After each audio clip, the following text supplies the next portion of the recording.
अब एक नजर दोनों दलों की ताकत पर भी डालते हैं। सबसे पहले कांग्रेस, जिसके पास खोने के लिए कुछ नहीं है। कांग्रेस को 2019 में 52 सीटों पर जीत मिली थी और इस बार कांग्रेस 300 से अधिक सीटों पर चुनाव भी लड़ रही है। तो कांग्रेस को यह लगता है कि इस बार उसकी सीटों की संख्या पिछली बार से तो अधिक ही होगी। वहीं 60 साल सत्ता में रहने के बाद कांग्रेस समझ चुकी है कि एंटी इनकम्बेंसी फैक्टर क्या होता है।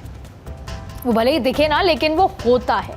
जैसे कि हमने आपको बताया कि कई ऐसे मुद्दे हैं जो मौजूद सरकार के खिलाफ हैं। जाहिर तौर पे 10 साल की सरकार है, एंटी इनकम्बेंसी होती है, तो कांग्रेस के लिए ये ऐसा फैक्टर लाभकारी साबित हो सकता है कि कांग्रेस के इंटरनल डिस्कशन में भी चर्चा की गई है।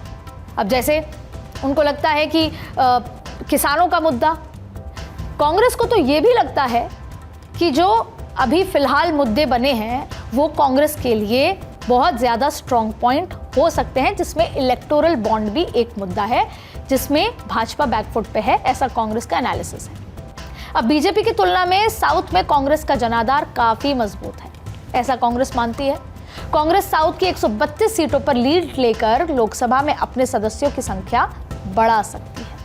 हाँ, अगर बात करें कुछ ऐसे राज्य जैसे कर्नाटक हुआ, तेलंगाना हुआ, वहां भले ही कांग्रेस अपने आप को मजबूत कम मानती है, लेकिन बाकी ऐसे राज्य हैं जहां पर खुद को और घटक दलों को वो आगे मान रही है। अब इतने साल शासन में रहने के बाद बीजेपी अब सैचुरेशन पॉइंट पर पहुंच चुकी है।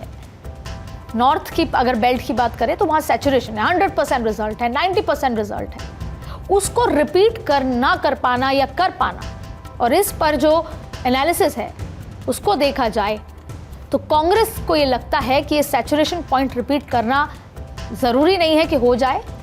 और उसका एक बड़ा फैक्टर ये भी है कि धारा 370, राम मंदिर जैसे मुद्दे को बीजेपी पहले ही पूरा कर चुकी है, तो अब बीजेपी के पास कोई बहुत ज़्यादा एग्रेसिव एजेंडा नहीं है। तो वो एक सैचुरेशन पॉइंट कांग्रेस अपनी मजबूती मानती है।